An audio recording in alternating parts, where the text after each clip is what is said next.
Good afternoon, everybody, and welcome to Cybersecurity Done Right.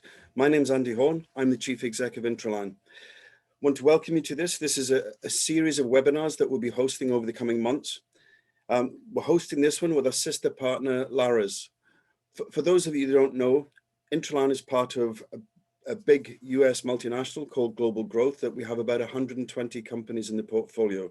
And Lares is one of our sister companies specializing in the cybersecurity area. The purpose of this webinar, it's absolutely not a sales pitch. It's really about education, sharing ideas. It's really interactive, and we'd encourage you to put questions in the Q&A box or to send a message directly to the host who will pick that up. So I want to talk about COVID-19. We're just over a year from the first lockdown in the UK, and the transformation in the business sector has been phenomenal. Even though we're in the, we work in the IT sector, or certainly we at IntraLAN do, I really feel for anybody running an IT business or the CISO who spent many years building a safe, secure fortress with lots of policies and procedures, protections in place to protect all the workforce from the bad guys out there. And then everybody leaves the fortress and goes from working from home because of COVID. So people are working in very different environments today.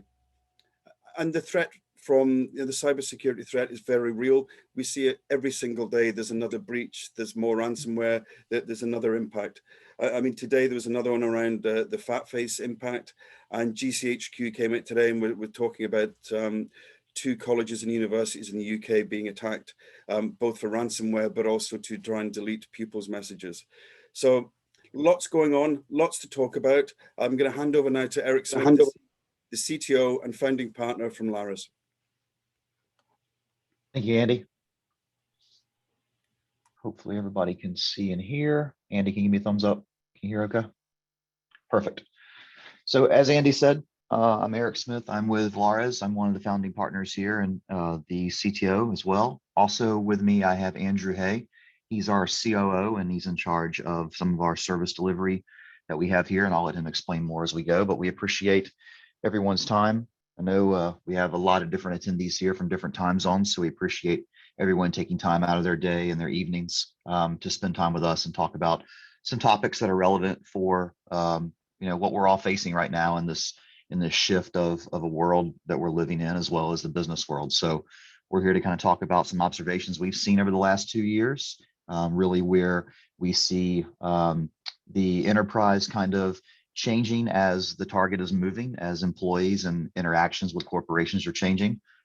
Those introduce new challenges, new risks, and hopefully new opportunities for us to go out and capitalize on the ability for us to implement better security controls as we make these infrastructure changes and really behavioral changes in how we interact and do our day-to-day operations. So a lot of different areas to kind of cover here. If you guys have questions as we're going, feel free to please pop them into the chat. We'll answer those as we go through the presentation and make sure if we have any extra ones that we haven't answered at the end, then we have responses that go out afterwards. So please feel free to be as interactive as possible and ask questions as they arise. So as we said, we are with Lares. We are a security consulting company based out of Denver, Colorado.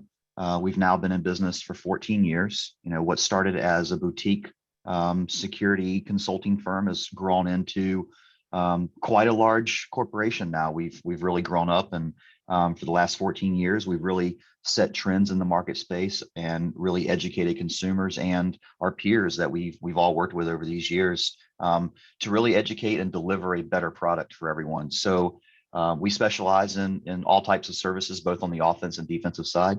Everything from your standardized application and network penetration testing to full scope testing that may include different elements of physical, social, electronic types of threats. We also do a lot of work on the defensive side to really work with security teams and defensive teams to build out better awareness and visibility, get better with their tools, have better telemetry, really increase visibility across the enterprise to make sure that companies are becoming more proactive in the way that they are able to identify a potential threat, respond to it, and hopefully limit the impact if something is successful. So we'll talk about a few of those as we go through the presentation further, but in addition to our offensive and defensive advisory services, we also have some areas of service we provide in the compliance and risk and regulation space, as well as some of our one-off kind of service practices of virtual CISO. So we engage in many different ways with our clients. It may be direct engagement with technical teams to be very strategic and tactical with types of projects they request from us, all the way up to working with executive level leadership within organizations to really build a security program from top down. So I've said a little bit about myself. I'll let Andrew introduce himself. Andrew, you want to jump in for a sec? Sure. My name's Andrew Hay. As Eric said, I'm the COO. Also provide a lot of the consulting, virtual CISO services, threat and risk assessments. And one thing that, just so everyone knows, I made these slides earlier in the week. And one thing I did forget to put on the previous slide was that we do have resources in the United Kingdom and in Belgium, so as well as Canada and the United States. So we are definitely a global company with boots on the ground in continental Europe and in the United Kingdom.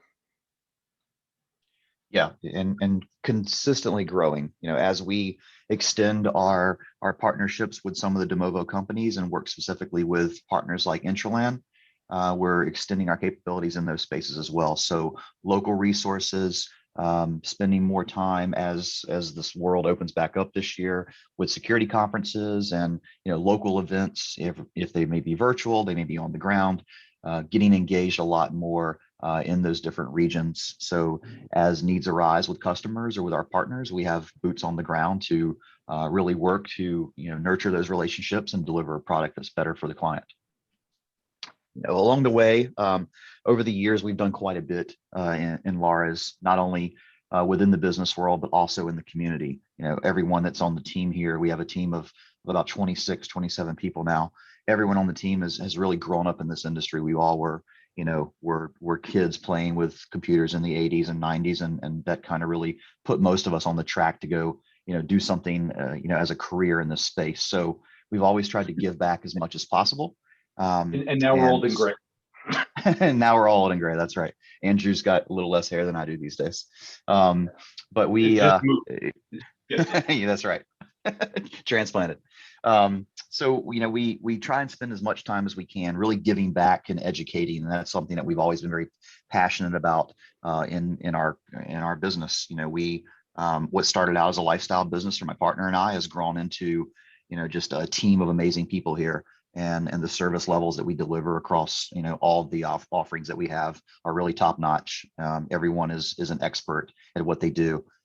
So very proud of the team that we have here and what we've been able to do to give back. One of the important things I think that is always relevant as we're talking about different services is, we try and amend and improve and educate as much as possible. And part of that is creating standards. So along the way, we identified, as many of you may be aware, asking someone what a pen test is, you may get 10 different definitions. And then you start asking service providers, how do you do a pen test? And you may get a laundry list of how they execute their methodologies, what types of approach they use, what types of tools they use, what their definition of a pen test is. And so we really set out to try and standardize as much as we could so that the buyer was more informed and they really knew what to expect when they engaged and asked for a pen test or an application assessment or a red team test. And so we put together, what has now become P-TEST, which is the penetration testing execution standard, a number of years ago. And that's really become the de facto standard and kind of the book for how pen testing should be conducted. So my partner, Chris Nickerson, and I, along with a handful of others, grew into, probably 500 or more people that are all, really leadership in this industry and in this space. They really helped out building a standard that we could put together and get it formalized. And it's now been accepted in a number of different bodies, one of them being the PCI Council, others beginning to take it into account as they build out their own standards. So we like to say that we wrote the book on pen testing, but we literally have put our blood, sweat, and tears into educating and creating a standard that someone can follow from start to finish and really, understand what they expect at the end. Outside of that, you may have heard of a security conference called B-Sides. We put together the first one in Vegas years ago, and now it's grown into thousands around the world over the years. So you may have a local security conference in your area that's security B-sides. You may have been to one in the past. Hopefully you have some coming up as the world begins to open back up this year. So knock on wood, maybe you can get back out to a security conference again, but we're very proud to say that we're happily involved in security B-sides as it continues to grow, as well as giving back, other areas in the community as well. So not only do we do this, day to day, full time to earn a paycheck, but it's something that we live and breathe outside the office as well. So kind of a high level agenda, we wanted to first kind of dive into, what is this kind of security landscape, threat landscape that we're looking at today, as this window moves and, we're kind of living day to day, based on what the world kind of gives back to us. That changes the threat landscape quite a bit, as you have to make changes in your environment for how users interact and connect. The attackers also have to modify the way they're attacking. And, part of that is understanding what organizations are going through, their pain points, their success, their evolution, how the infrastructure is changing, how the remote worker is changing. All these things create a very diverse landscape for us today as attackers, but also creates a lot of opportunities as we start looking at, what can we accomplish with, this new workforce, with the way we're engaging in our own infrastructure. So talk through a bit of that today. We'll talk about, what has changed and what hasn't changed. There's plenty of reoccurring repeat problems that we've seen over the years that really haven't changed, even though you may be physically sitting somewhere else. Your organization may be facing the same challenges, just different systems. They may be cloud-based versus on-prem. So we'll talk about some of those, and then we'll really dive into what it looks like to be a mobile worker today in our current pandemic world. Not so much a COVID challenge, but more of infrastructure changes. So whether this is the new norm for us 5 years from now, we really don't know. What we do know is the threats today are very similar to what we faced in the past, and some of the solutions are the same, and some may have gotten a bit easier to accomplish. So we'll talk through some of those as well. And then lastly, we'll kind of go through some quick wins of what you can consider, some immediate action you can take to really start honing in on how do I, move my program to a more mature state? How do I get more confident in the way that that we're managing our infrastructure, the way we're managing our assets, the way we're managing our access control, those types of things, and what can we do to achieve some quick wins? So the landscape today is changed quite a bit, right? We've gone from being in the office and being very close to people to a lot of times being very isolated. The only thing you have in front of you is the asset that you've been assigned. So maybe your laptop, maybe your mobile phone, maybe a tablet. All these things that you need to do your job are in front of you, but they may not be physically in front of you in the office they used to be. They may be virtualized. They may be in the cloud. It may be a service you connect to versus having something physical next to you. So while the day-to-day operations may still be the same for you, the infrastructure that you ride on may be much different. And so that really changes the focus of how an attacker looks at your organization and what they want to consume. If we have moved away from being in the office and now we've transitioned a lot of our services to Office 365 or some other hosting platform, then the attack just changes the target of where they're trying to aim. Instead of aiming at servers that are on site, maybe they're aiming at services that are in the cloud. And so this window has moved quite a bit, but the attack techniques have only changed slightly in some degree. So we'll talk a bit about that. But the goals and the motives and the intent of the attackers is still the same. It's to try and get access to your systems. It's try and get access to corporate systems. It's try and compromise credentials. It's try and get access to the things that make the company tick. If there's a widget that your company makes, and that's the intellectual property, and that's really what makes you different in your vertical and among your competition, then the attackers may want to go after what makes you money. What's the bottom line? What's the widget that gets created inside your business? Those are things that are always going to be kind of front and center for the attacker as they look at what can I gain from trying to compromise your environment. And then you have the second piece of that is just disruptive and destruction, right? An attacker a lot of times wants to just deploy malware and deploy ransomware and then hopefully hold systems and data hostage to try and get some kind of financial gain out of it. So the intent of the attack hasn't changed as much, but what we have seen is things have not slowed down. While things may have changed for you and your organization, the attack market has not changed. It's if anything, it's sped up quite a bit because there's lots of ways to play off the current world we live in and build types of attacks and leverage, new landscape that's exposed and new infrastructure that's available. So if anything, the attacks have gotten more frequent. The old saying, an idle mind is the devil's playground. That's really very specific in the attack world. As there's idle time for people not being as consumed in day-to-day life, there's more time to really focus on how can I be malicious, and that's what the attackers are doing. And so then, we have this last piece, right, of the employee is at home. They have these assets that are assigned to them, but where they are located may not be as secure as where they were plugged in a year ago or 2 years ago. Now you're at home, you're on your home network that's very flat, very, unsegmented by design, and you have all these different peripherals that are exposed to you on your own network. So a lot of times your home network may be more vulnerable than if you were at the coffee shop. And so we'll talk through some of those things of, exactly what could attack you right now, what should you be suspicious of, and how should you think about these things when you're deploying these solutions to your end users? What kind of environment are they setting in? So we'll talk through some of those techniques and tactics that we identified during the attack side, but also things we should consider as we start deploying these services to our end users. How well can we protect them? Andrew, you want to kind of cover some of this? Yeah, sure. So there's been a lot that COVID has changed. There's also a lot that it hasn't changed. It may have just changed the lens or skewed maybe our view of a particular topic or item.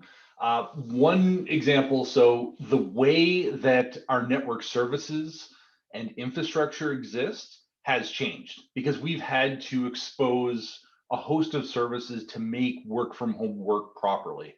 But what has not changed is the importance of remote access security. So we still need to have proper protocols in place. We need to have proper methods that people can access our infrastructure, our work systems in place so that they are not accessing them in an insecure and vulnerable manner.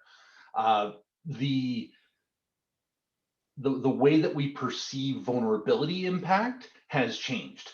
So those systems or those laptops or workstations or tablets that people have brought home and have started working from, we tend to think of those as, I don't want to say disposable technology, but they seem to have less importance or less potential for exposure in our minds when it's sitting at someone's home versus sitting within the office. So that threat of the unpatched vulnerabilities, that does not go away just by moving a laptop or tablet from within the confines of your office to an employee's home internet connection. It does not change. Also on that list, vulnerability and pen test, vulnerability scanning and penetration testing. That is something that we would do on a regular basis, in some cases continuously, but we are removing assets or systems from the environment, from the office, and bringing them home. So that doesn't mean that it's any less important to still scan and penetration test those systems. It just means we have to think about different ways of conducting that. Visibility into broad security threats, that's changed because now we have a whole different infrastructure to worry about. We have to worry about home networks. We have to worry about additional devices on those networks. So even though the perception of what we need to monitor has changed, it doesn't reduce or remove the importance of having that security visibility in order to see what is happening in our entire infrastructure. You've probably noticed an increase in COVID-themed ransomware phishing emails. Well, that is a means to get you to click something and potentially either click a link, download and execute a file of some sort. So the impact of ransomware is still there. and the impact hasn't changed. It's just the delivery mechanism has increased. They've really cranked up the frequency of sending those themed ransomware based or ransomware laden phishing emails in the hopes of getting you to click them. And how about how we respond to security incidents? It was much easier to walk down the hall to a different cubicle and handle an incident if you could put your hands physically on a laptop. It's not as easy to hop in the car, drive to someone's home, and respond to that incident. But that doesn't mean that the importance is gone or is reduced. In fact, you could probably argue that being able to respond to an incident as quickly or quicker for a home-based user is more important than ever. And then what about security, compliance, privacy? Well, your security program likely has to change because, and we're going to talk about this in the coming slides, it has to change because it was probably never designed to encompass all of these home users and have these pocket networks or pocket network infrastructures being associated with the standard way that you're doing business. So security, compliance, privacy, that is a constant. It just needs to scale to incorporate these new infrastructures as part of the overall business objectives. Yeah, some really good points in there. I think, a couple that really stand out to me through different lenses, right? Through the attacker side, as we're evaluating a new organization during our pen testing, our red team testing, we look at, the services that are exposed and what can we interact with, and, where we think we'll have the most success with the least visibility. Part of that may be corporate services that are exposed for our employees or our customers to connect to. Part of that may be directly attacking the end user because that may be the weakest link and trying to get back into the organization. You may have some of the best controls in the world. You have multi-factor deployed. You have push notifications to mobile devices. You've done all these things properly, and you think you have a robust security policy and posture. But what you haven't tested is if one of these technologies break down, if I can't see the attack happening, if we have some kind of incident that's tied to a particular asset, do we have the right visibility to see the attempt before something is successful? So, general theme as we conduct any of our services, and some of the ones we'll speak about here today, is really visibility. If you can't see what is occurring during the time of an attack, you're really waiting on either your users or your tools to alert you something has happened. A lot of times our users are our front line of defense. You're waiting on them to respond to a phish and alert you. You're waiting on them to notify you that, my account was locked out, or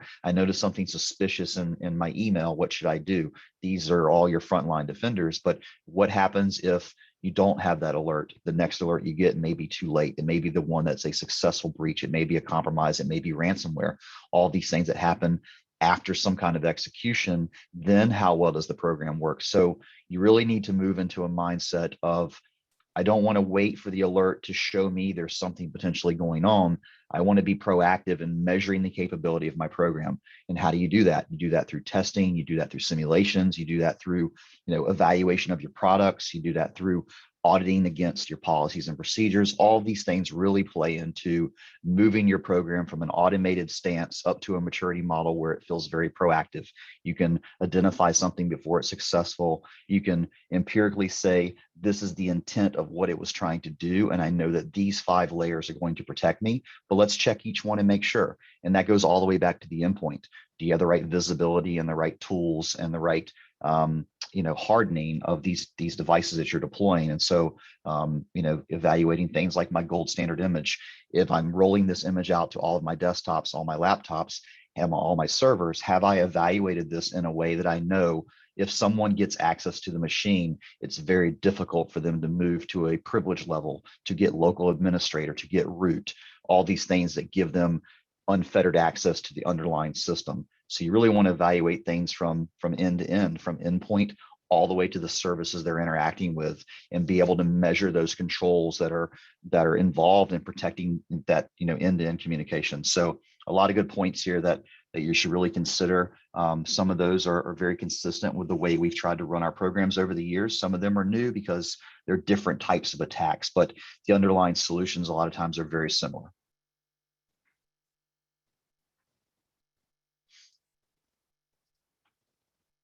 So we have this new mobile worker, right? We have, everyone is potentially remote still. Some may be back in the office in a hybrid manner.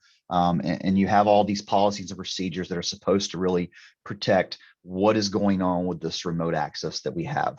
We've done our best to make sure that we've informed them on, what is acceptable, what is allowed, what is expected, how should they interact, how should they connect, what is required of them to do their job, and what is their responsibility as a staff member, a user, an administrator, an operator, whatever their job may be.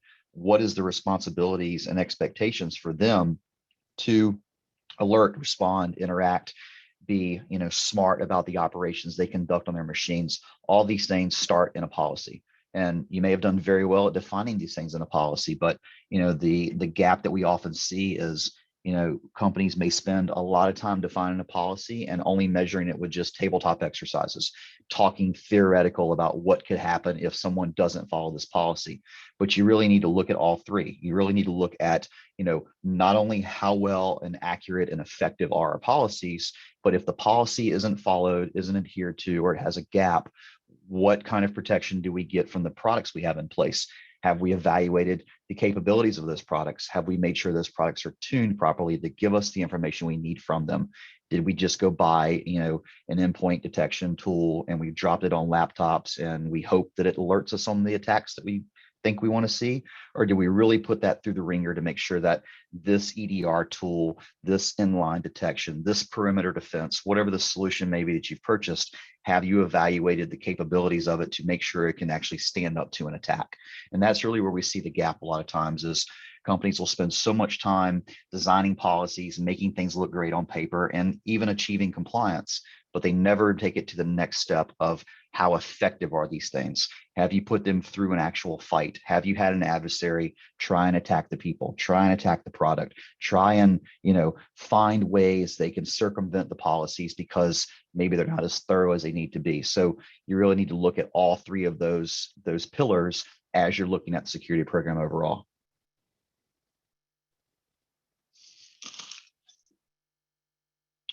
So as Andrew kind of mentioned, we've seen an uptick in a number of different types of phishing lures that have been used, over the last year and a half. Playing on the pandemic is always an easy one.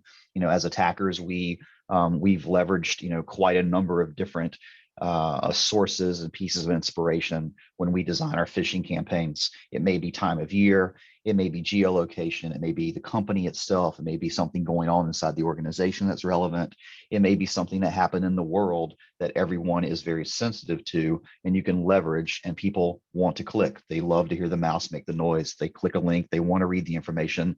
It's something that's relevant, they see in the news every day. It's something that's material, they can feel it, touch it. This is something they want to click and interact with. Obviously, COVID is one of the big ones for everyone. It's super sensitive. Immediately, as soon as you see something that is somewhat relevant to you as it relates to COVID, you may want to click the link. So ransomware has really jumped on the bandwagon for COVID. It's an easy win. It's an easy way to deploy a massive phishing campaign that's not specific to one particular business, but specific to the world we're in. And if it's successful, you get a wide variety of victims quite quickly. So this is why we've seen an uptick in not only the phishing lures and the pretexts that are being used, but the ransomware that's tied to them. And ransomware has become quite a lucrative business when you think about something infecting an organization and going back to the systems that really make the company money. If it gets to that point where it's holding those things hostage and a company cannot operate, the amount of money that a company may be willing to pay is tremendous. A lot of times companies don't have the cyber insurance protection that they might need. So they may be willing to pay the blood money to get their data back, to decrypt these systems that have been crypto locked. So ransomware is becoming quite a lucrative business that, unless you're evaluating a lot of different technical controls, you really don't know how well your program is going to stand up to a potential ransomware attack. You may be thinking that they won't focus on my business. I'm not a big enough fish in the ocean. They want to go focus on one of the top Fortune 50s. And that's not always the case. Those companies usually have great insurance policies. They may not be willing to pay, the ransom money because they have backups. They do great backups daily, weekly. They test these things. They go through SOX audits. They go through all these things that require them to look at their BCDR programs. And so they may not be as willing to go spend the money if a ransomware attack hits them. But maybe a smaller company that can't afford those things, they may be more likely to be targeted because the money might be easier to get from them. So ransomware doesn't focus on one particular vertical. It doesn't focus on the amount of money a company makes. A lot of times it focuses on the weakness in the overall posture. And if there's an opportunity there, it could be quick wins for an attacker to launch it against something that doesn't seem like it's a big fish in the ocean, but money is money, and attackers don't discriminate. So, logging invisibility is a big one for us. And we talked a little bit about this earlier. You have these kind of, evolution of security products. We've gone from kind of our first generation of visibility when it was just log management, the basic logs we could get from firewalls and routers and Windows-based systems and maybe Linux systems. And these were pushing back to some kind of, centralized log server. And that was the extent of it. And then we kind of evolved a bit and we said, well, let's put security events within this data store that we're collecting. Let's get better about the events that we're collecting. Let's get better about building some kind of query around the data to give us answers fast. If we say, did something come in the environment? What systems did it touch? What do we think it was trying to do? And can we decipher if it was successful? And so this kind of became the evolution of our SIEM and SIEM products. And then you've kind of evolved into this next gen of SIEM, if you will, where it's trying to match an activity or an event to a known user behavior. If my day-to-day operations involves me waking up, logging into VPN, looking at email, connecting to a file server, opening a spreadsheet, maybe logging into a SaaS application, this becomes my basic profile for how I operate in my day-to-day activities. All of a sudden, if my account starts scanning hundreds of systems trying to find an open share, or I'm using remote desktop or terminal services to log into systems that I've never logged into before, these become artifacts. These become indicators that maybe something is different. My activity is not what I normally do in these environments. And that's really where these user behavior and machine learning and AI type products are coming in to give you a better visibility into what your users are doing, and does it match your standardized user behavioral model for that type of user, that type of role, that type of position. So these things are great, right? We've evolved along the way. We've gotten better about the data we're collecting, but the gap that we tend to see across most organizations is not only are they getting the right data. A lot of times, you fall back on that kind of complacent action of, I bought the product, I expected it to work out of the box. It told me on the white paper, this is what it does. But we really don't know if we're getting the right answers from the products because we haven't tested them empirically to say, if I fire this test, if I fire this attack, does the tool tell me in a definitive way, this is the kind of attack that occurred? If it can, great, it's working as designed. If it can't, that's the gap the attackers are looking for. They're looking for that weakness in visibility. They're looking for that weakness in design. They're looking for that weakness in effectiveness. They're looking for the way it was implemented. Is it configured correctly? Is it default configurations? All of these things become gaps that allow attackers to operate a bit off the grid because the data you're taking into these amazing next gen products isn't as informative as it should be. So bad data is just as good as no data sometimes. And if you're not getting the right event logs, if you're not querying the right systems, if you're not putting this into a way that you can articulate what an attack chain looks like, you're not going to get the right answers out of the products. And so, our philosophy is, if an attack is occurring and you can't hear it, you can't see it, how do you know if it was successful? You're waiting on the users to tell you something was suspicious. You're waiting on, the attackers to make a mistake and try to execute something that maybe triggers AV or EDR products or some kind of perimeter defense you have. So you're waiting in this, this automated position for the tools to inform you versus testing the program ahead of time to make sure that, every time this attack occurs, these three products will work for me.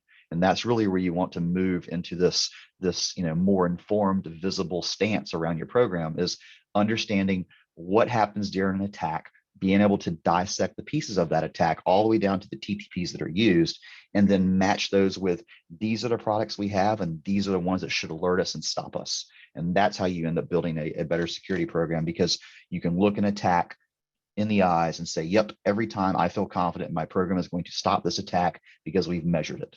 And that's really where you have this evolution of visibility. The products are going to get better. The product's going to have more features and functions. The product's going to have better sales sheets. The sales guys are going to tell you everything it can do, but you really don't have an informed answer of how the product works unless you test them in an attack. And that's how you increase your visibility. And the other thing on this one too is, just because everyone's working from home, you have to make sure that whomever's reviewing and looking at these logs and events doesn't get complacent, thinking, okay, well, nobody's in the office, so these events aren't going to take place. I'm not going to see these things, so I'm just not going to look at my logs or review them. That really can't be the case, because in a perfect world, you would have configured the logging and ensured that everyone working from home was generating the same types of logs as if they were sitting in their cubicle, or similar types of logs. And that person that's responsible for reviewing is actually seeing and checking to make sure that nothing bad is happening. Absolutely. And, I think worth mentioning too, as you were talking about it, is a lot of times these responsibilities aren't necessarily in-house. You pay for these services.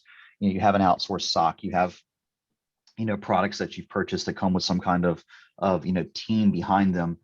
So maybe you have, a managed SOC solution, maybe you have, some kind of outsourced model, and, those become even more difficult because you're relying on that vendor to, hopefully give you the answers you're paying for, but really give you that assurance that you thought you were getting when you signed up. And I'd say probably, 80% of the time that we're doing pen testing or full scope testing, and we're doing things at, at a moderately advanced level. Sometimes it's very simple stuff like just doing brute forcing. The amount of times that these services do not detect the activities that we would think are very loud, very noisy, very easy to identify, they don't see them. And most of the times the gaps occur because the vendor that you're paying to provide your security operations and manage your visibility and your response aren't aware of everything you have in your infrastructure. They're not aware of the changes that occur in the landscape. They're not aware of the new services that get enabled. They're very specific in managing that device the way it was managed day one when it was installed. And even, as your environment changes, those things don't always trickle back out to these third-party, providers that you're paying for coverage. So keep those things in mind too, as you may be paying a lot of money for these different solutions, but if you haven't gone through a measurement of effectiveness for those, it's just as bad as buying a brand new firewall and putting it in place and you have no idea if it's protecting you. So you really need to measure the security program from end to end to make sure that not only these solutions that you're paying for and you manage in-house are working, but also these ones that you're paying monthly services, annual services for, are providing you the value that you expect. So, I think this one may be pretty self-explanatory, but if you think about these smart homes that we all live in, everything from the refrigerator to the washing machine to your TV to your smart remotes, all these things that have some kind of connectivity either to a peripheral in your home or even to the internet to receive updates and things. These all become potential attack vectors. And as you look at, well, how does that affect me from a corporate position? Well, your corporate device is one of many on these flat networks. So just as we had the concerns 10 years ago of oh my gosh, my employees are going to these coffee shops now and getting on these insecure networks, what do we do when they traverse them? A lot of the solutions really fall back to the same ones that we were preaching 10 plus years ago, is if that device is connected, is it only allowed to talk to my VPN? Is it in an always on stance? Are USB peripheral ports disabled? Do we have the ability to add peripherals as a normal user? Can we go buy a printer at the store and install it? Do we have a NAS at home that we store files on? Do we know that our data that we're supposed to protect and only keep on those assets is only on the assets. Do we know where our data goes? So a lot of times, these home environments that we're in are, more opportunistic for an attacker than, if you were in a coffee shop. Coffee shops do very well at doing, wireless isolation. If you're connected to a wireless network and I'm connected to a wireless network, we can't talk to each other on that same network. But I can safely say that most of your environments at home probably do not have that same wireless isolation. So, just at a basic level, you connecting to a home wireless network may be more opportunistic for an attacker than if you were in a coffee shop and a bit more isolated. So, there's layers of protection that you can consider for that corporate asset that's in these, less secure environments. But, one of the concerns that we see a lot of times is, who's allowed to use that machine. If that laptop is sitting there and your child needs some help with homework or they need to watch a video, you may let them use the laptop for a minute. And sometimes that may not be the best solution because those non-corporate sites may be malicious. There may be things that might get installed on machines. We see a lot of times that infected files could reach a corporate machine. Credentials could get stolen, things could get installed if you have the right privileges, and all of a sudden these machines become somewhat compromised and less secure, and then they reconnect to your VPN, and now you're bringing those things back in. So even though it's a corporate asset, it's a very BYOB model or BYOD model where these devices may bring something unwanted, unexpected, and damaging into the environment because of the environments that they're plugged into when they're not on the corporate network. So different, happy to talk through different solutions there that can help provide more security and more visibility for you. But understand that a lot of times these environments that we're working on at home, they may be way less secure than what you expect. So let's talk solutions for a minute. Andrew, you want to talk about this first one? Yeah, sure. So I do a lot of policy updates, creation, assessments, gap analysis, and you really need to sit back and think, are they updated for this new work from home model and the new network architecture that we're rolling out? So some great examples of what you could focus on first and foremost is the acceptable use policy. Who can use that corporate laptop? I was telling Eric yesterday that the family behind me in our neighborhood, they have 8 children and they're all doing schooling from home. And I can guarantee you that they do not have 8 individual laptops. So at some point in the day, I'm very certain, like 99% certain, that the work laptop that is owned by the company the father works for is used for schooling. And you need to make sure that if that is acceptable and you're accepting that risk within the organization, there has to be some sort of documentation for that. Because as Eric said, they could be visiting malicious sites. They could be doing things that are against your corporate policy. And if you are going to allow that as a, really a stopgap solution during pandemic times, you need to document that that individual is allowed to do that. Remote access, you need to specify how everyone working from home, not just administrators, not just support staff, should be connecting to corporate resources. Is there a specific portal that they have to use? Is there a VPN that they're going to be forced through? What about confidentiality? Can you pinpoint where data is going to be stored? Can they put it on a USB drive and put it in their desk? Can they put it on their attached storage that everyone in the family uses? How is it transferred back and forth? Can it just be via email? You need to document how that is, what is acceptable and what is unacceptable. And what about vulnerability management?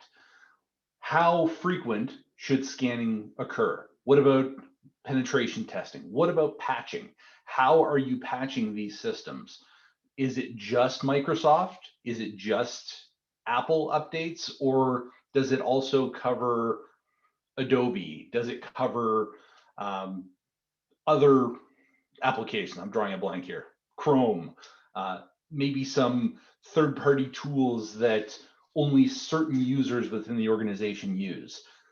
You need to make sure that all of the vulnerability management and patch management policies and programs are expanded to encompass these systems that are no longer going to be plugged in and updated in the office, that need to be updated and scanned from home. Yeah, good points there. I think those all are pretty self-explanatory. Now we assume we have the right policies in place, but we haven't considered these one-off situations as much. With this new kind of access model we have, these questions need to be asked, and so you need to really look at special use cases that we all have probably experienced over the last year now, and make sure that we have some kind of verbiage in our policies to at least alert employees and staff and make sure they understand their responsibilities. Yeah, and like if your company is following ISO 27001, then there is guidance in there that says if there is a major architectural change, then you need to review your policies. Well, sending everyone home and making that an extension of the office is a major architectural change. So maybe it's time to sit down and review your policies to make sure that these changes in this new environment is taken care of, or at least covered by your current policies. Absolutely. So then we kind of move into the phishing model, right? We talked a bit about the ransomware and these different pretexts that we're seeing, but how do you improve the program based on what we're seeing? Part of that is this continuous education that we always have to provide. That's our responsibility to our users and our staff, is to make sure they understand what they're supposed to do, what they may be faced with, and type of job they have. The types of attacks that our corporation receives may be a bit different than what a fast food merchant receives, or a retail location, or a healthcare industry. So the themes may be a bit different, and so taking results from your engagements when you're pen testers, and your social engineering exercises you do, and your campaigns you pay for, taking the results from those and making those relevant, and informing your employees of things that are very tangible for them, is really how you extend your education and improve it, and not just make it the same monotonous type of testing and training that you do every year of, this is how you hover over a link and this is what you should look for, but really make it relevant and show them this is what's happening in the world today. These are things you may experience on a daily basis. We do our best to try and prevent spam from hitting your inbox, but it's inevitable that one of them is going to hit your inbox at some point. We're very successful in the way that we deliver our phishing once we understand the technical products and controls that an organization has. So the first one may go right to junk, the first one may get stopped, but attackers use the results of that to understand where are the gaps. They keep attempting, they keep trying, they keep making changes, and they're going to land emails in your inbox. So what do you do once that happens? And education is the next phase of that. And then the last piece of it is, making sure you're measuring the program beyond just, out of 100 emails we sent this month, we had 3 clicks. What does 3 clicks really mean? In our world as an attacker, it only takes 1 click. And so moving the mindset and the model away from tracking clicks to tracking impact. What happens if someone does click it? Then do the other products we have in place stop it? Do we have visibility? Do we have the right program in place that responds and quarantines and eradicates these things from the environment?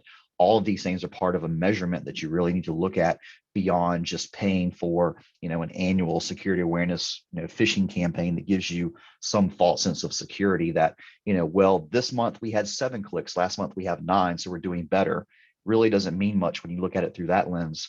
What really matters is, I can say my security program is so strong that if a user clicks, nothing will happen. And the way you can say that is by measuring all the things inside your stack: the perimeter defense, the host-based detections, the inline detections, the program, the policies, the procedures, the incident response team capabilities, these defensive tools you have in place. Are they tuned right?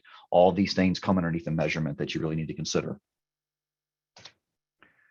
And then lastly, we kind of talked a bit about this already, is really the logging and visibility. You have all these great tools that you spend so much money on, but Are they working the way they're designed? And a lot of times the only way you can test that is do things like a collaborative exercise, like a purple team, like a gray box pen test, where you have visibility in the things that are occurring during those tests, so that you can look and go, yep, we knew they were brute forcing for 2 days and we see the failed logins. We knew they had access to the VPN and we saw what they were doing. We knew they had a successful phish, and Maria's machine got compromised, and we saw what happened once her machine was compromised and where they tried to go. All of these things need to bubble up to the surface and go, this is how I measure the program. This is where I see gaps in my logging and my visibility. And these are areas that we've fallen out of compliance because we're no longer meeting the requirement for that control. The product is no longer delivering at a way that it was intended to. So really looking at the whole model for how you're logging, how you respond, how visible are the attacks in my environment, is really where you need to start shifting the program to make sure that these things you're paying lots of money for are working as effective as designed, and they're effective. And then lastly, we talked a bit about this already. It becomes a bit more difficult, but just because the machines are no longer in the office doesn't mean they don't have to be patched. Doesn't mean that we still don't have to focus on third-party products. Doesn't mean that we don't have to do pen testing. These things still need to occur. They may not target the same systems they did previously. It may not be the on-premise devices that we're worried about anymore, but it may be cloud services. It may be things that are in Amazon now. It may be Azure. It may be these different hosting platforms that we have moved our services to be more efficient in the way all of our users connect to them, because we need the bandwidth, we need the lack of latency. These things need to work on a fast basis because everyone is remote. But how secure are they? And so the model of where you're targeting pen testing may be different, but the procedures and what you expect to get out of them may be very similar. So we need to still focus on managing our vulnerabilities, managing our patching, and making sure that we're doing pen testing in a way that gives us meaningful results. And that's it. So I'll stop there. I think we may have a couple of questions, so we'll dive to those for a second.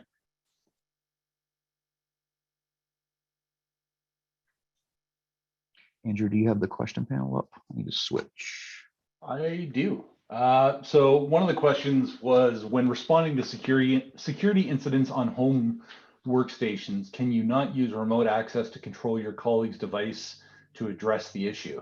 So I'll take that one because I saw that come in initially.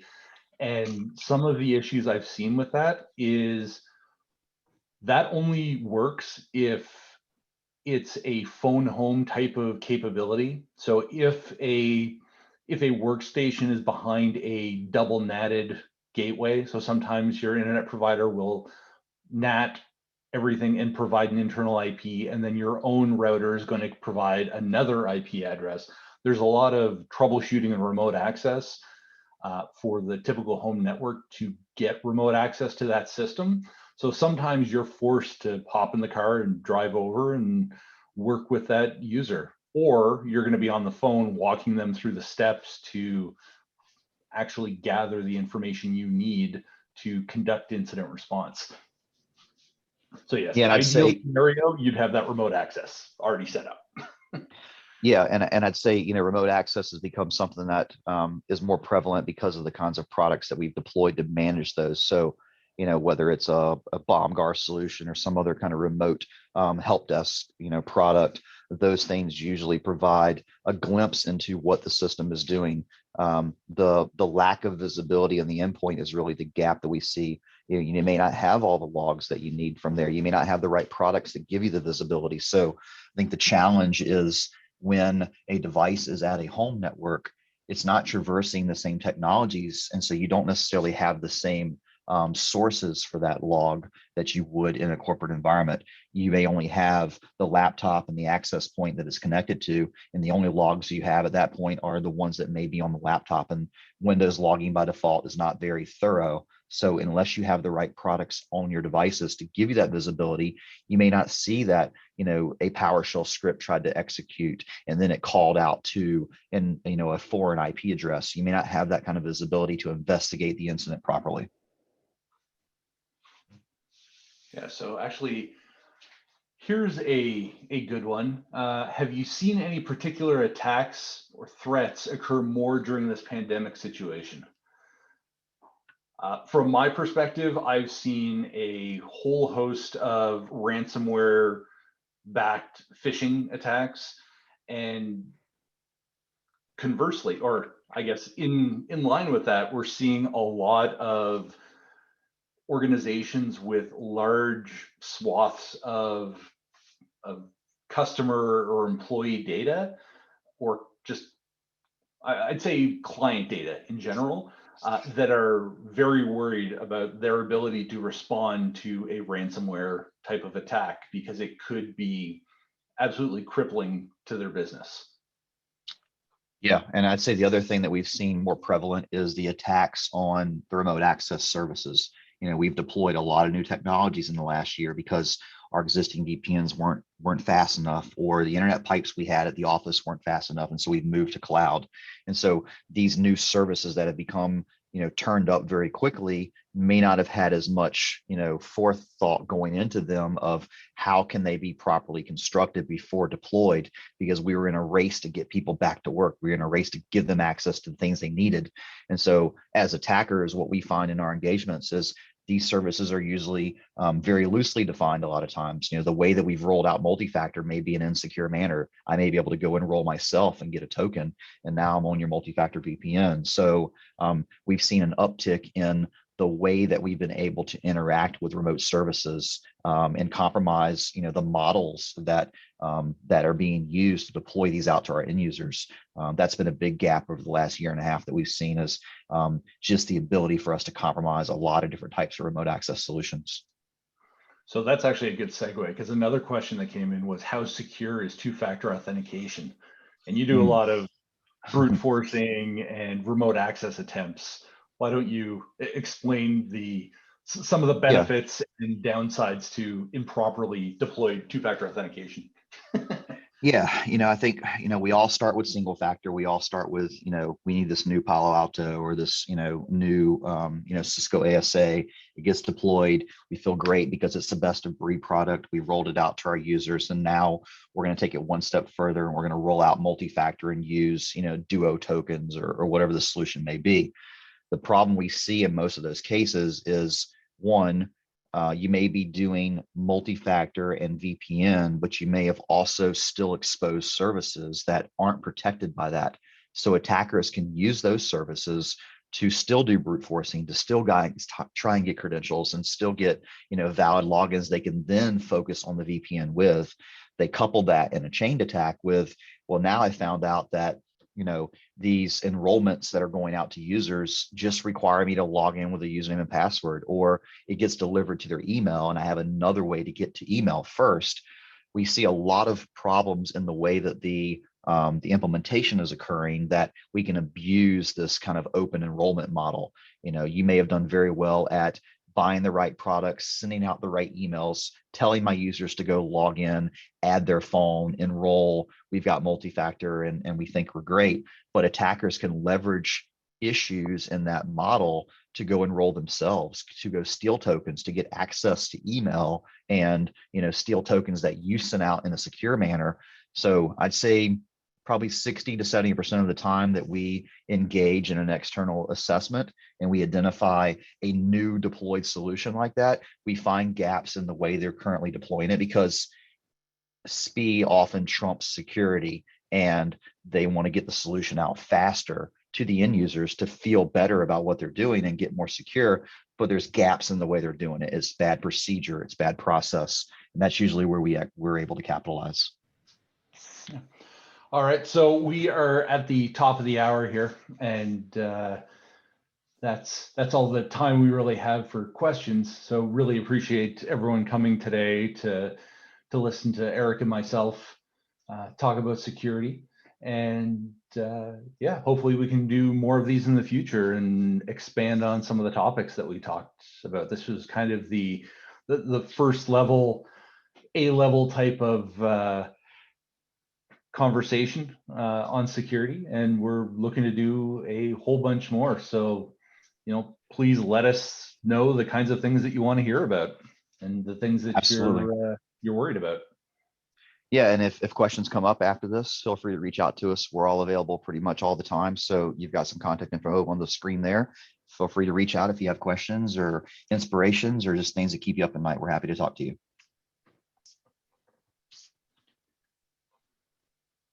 Thanks, Eric.